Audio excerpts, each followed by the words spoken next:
Semalam saya sempat masuk, ya, kalau masuk ke roomnya Saifuddin Ibrahim kan harus gimana ya? Harus lembut, harus nggak boleh galak-galak lah. Kalau galak-galak di sana langsung di-kick oleh orang ini, teman-teman. Makanya saya ya gimana ya? Saya dengan kata-kata yang halus, yang sopan, begitulah kira-kira, teman-teman ya. Saya bertanya kepada Saifuddin Ibrahim, siapakah yang disembah Maria pada saat Yesus belum lahir, pada saat Yesus sudah lahir, dan pada saat Yesus sudah tiada lagi di muka bumi ini? Saifuddin Ibrahim cuma muter-muter ngalor ngidul, nggak jelas, cuma membual asumsi belaka, dan ujung-ujungnya mengutip Al-Quran. Ah, sekarang masuk si Pawang ODGJ. Selamat Halo. malam Pak Saifuddin. Ya, selamat malam. Apa kabar Pak Saifuddin? Luar biasa, sehat. Bagaimana dengan kamu juga? Tampilkan wajah, berani nggak? Ya mantap, Indonesia luar biasa Pak Saifuddin. Ya, amin. Pak Saifuddin, Ya, ya izinkan saya bertanya nih Pak. ya. Eh, ini terkait iman Bapak, boleh nggak? Boleh. Baik. Pertanyaannya begini Pak. Hmm. Siapa yang disembah Maria pada saat Yesus belum lahir, pada saat Yesus sudah lahir, dan pada saat Yesus sudah tiada Pak? Yang disembah itu adalah Yesus yang belum ada lahir. Itu yang disembah.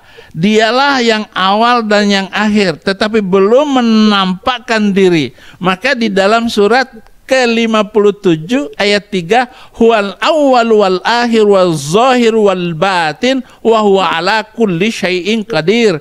Itu merujuk kepada Yesus Kristus, surat ke-57 ayat 3 itu.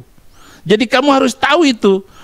Siapa yang Baik, disembah boleh saya oleh tunda, Pak? orang sebelum dia lahir, kemudian ketika dia lahir. Ketika dia lahir, semua orang harus menyembah si Yesus Kristus.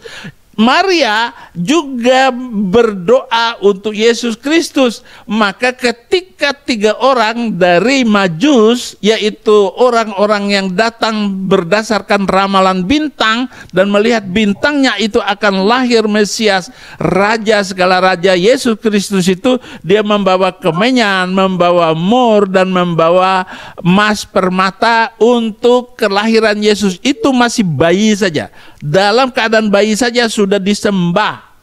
Oke, ini ya teman-teman. Aduh, kalau jadi begini biasanya apa ya? Bisa jadi jemaatnya pada mualaf semua nih. Apa yang saya tanyakan, Saifuddin Ibrahim apa ya? Menghindar dari apa yang saya tanyakan, ya. Siapa yang disembah Maria pada saat Yesus belum lahir, pada saat Yesus sudah lahir, dan pada saat Yesus sudah tiada lagi di muka bumi ini? Saifuddin Ibrahim malah lari ke Al-Qur'an. Mana ada kata Yesus, nama Yesus dalam Al-Qur'an? Enggak ada. Yang ada adalah Isa Al-Masih. Maria nggak ada di dalam Al-Quran. Yang ada itu Sayyidah Maryam, ya. Maryam itu yang ada. Jadi Saifuddin Ibrahim ini otaknya sungsang, teman-teman. Apa yang ditanya, apa yang dijawab, gitu ya. Oke, kita lanjut. Baik. Boleh saya sambung Pak? Sambung, silakan. Baik. Bapak Saifuddin bisa kasih saya dalil di dalam Bible? Ya mungkin kalau bisa. Ya, pasal berapa, ayat berapa Pak? Apanya? Ya Maria nyembah Yesus. Loh, saya tadi Yesus begitu lahir itu sudah diceritakan orang Majus saja ketika Yesus lahir itu bersyukur dan mengaguminya Baik. semua. Kayaknya Bapak tidak memahami pertanyaan saya ya Pak ya.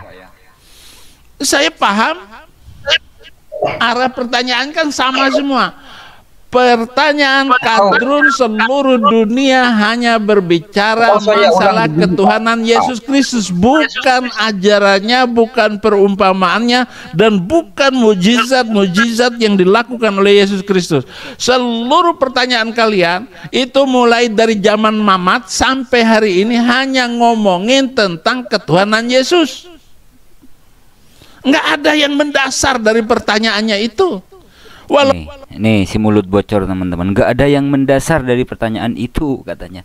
Kalau untuk urusan ajaran, kalau untuk urusan mukjizat, sepakat ya, umat Islam itu mengakui bahwa Nabiullah Musa alaihissalam diberi mukjizat oleh Allah. Salah satunya bisa membelah lautan.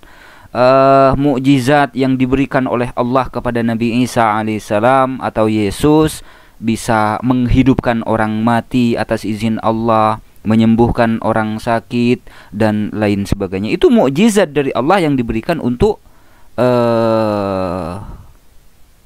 Nabi Isa alaihissalam ya. Kami mengimani dan kami meyakini itu, dan kami percaya itu, bahwa Nabi Musa, Nabi Isa, Nabi Muhammad juga diberikan mukjizat yang tentunya masing-masing daripada nabi tersebut, utusan tersebut, mukjizatnya ya beda-beda. Dan mukjizat terbesar Nabi Muhammad SAW adalah Al-Quran. Ya, kita lanjut teman-teman. Walaupun kita sudah ngomong kayak apapun, kalian tidak percaya. Ya sudah, kalian tidak percaya, nggak usah. Ya, selamat malam Aditya. Silakan buka kamera. Bentar Kak. Oke Kak. Saya mau nanya Kak. Ya silakan. Definisi Tuhan itu kan menghidupkan dan mencabut nyawa manusia ya Kak. Mematikan dan menghidupkan. Ya betul ya.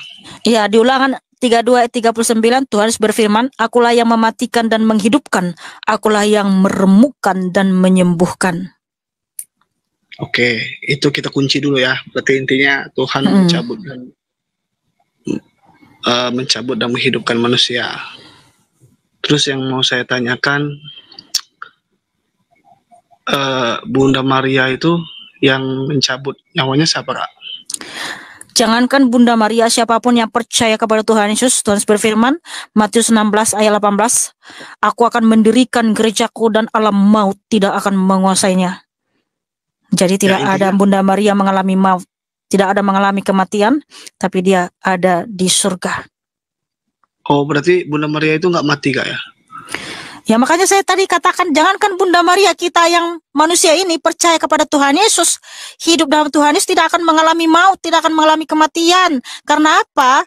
Hanya tubuh kita yang mati, roh dan jiwa kita ke Firdaus, ke surga. Tuhan berfirman Yohanes 11:25, akulah kebangkitan dan hidup. Barang siapa percaya kepadaku, ia tetap hidup sekalipun ia mati. Filipi 1:21, hidup adalah Kristus dan mati adalah keuntungan. Karena kita kembali ke surga, bro. Iya, yang saya tanyakan berarti Bunda Maria nggak mati gitu kan, intinya kan? Benar, dia ada di surga. Nggak. Oh, ada di surga. Iya. Oh. Makanya saya bilang, jangankan Bunda Maria, kita umat manusia yang percaya kepada Tuhan Yesus, surgalah tempat kita. Oke. Terus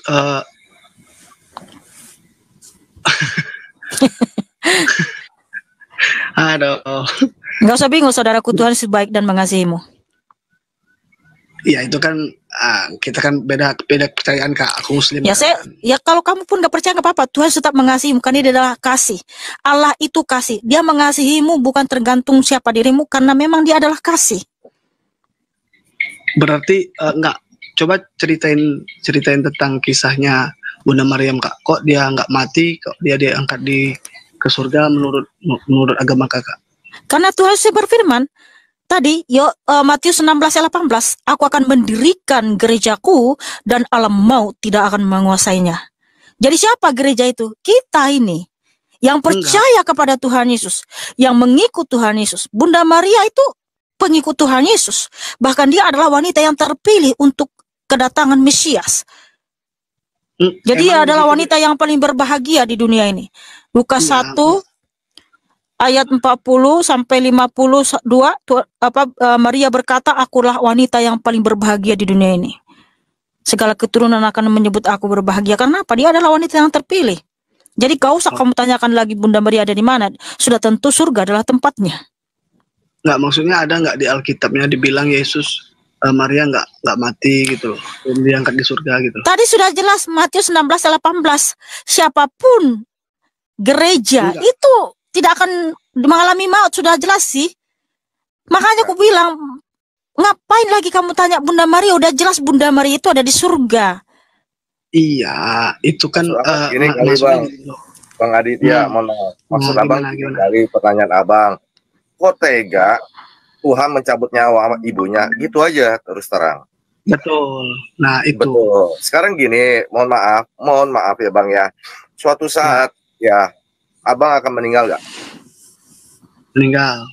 Kok tega Allah abang mencabut nyawa abang? Kok tega sih Allah abang nggak membiarkan abang hidup? Oke, kalau di kita kan gini Bang, seluruh yang bernyawa pasti akan mati. Ya. Pasti. Kok tega Bang? Kok tega Bang? Ya karena memang ketetapannya pasti mati yang bernyawa. Kalau ketetapannya harus mati, kenapa abang menanyakan tentang itu kepada Bunda Maria? Kenapa abang harus bertanya begitu? Ya, Enggak gini saja, yang gini saja. Bunda Maria itu tidak mati, dia ada di surga.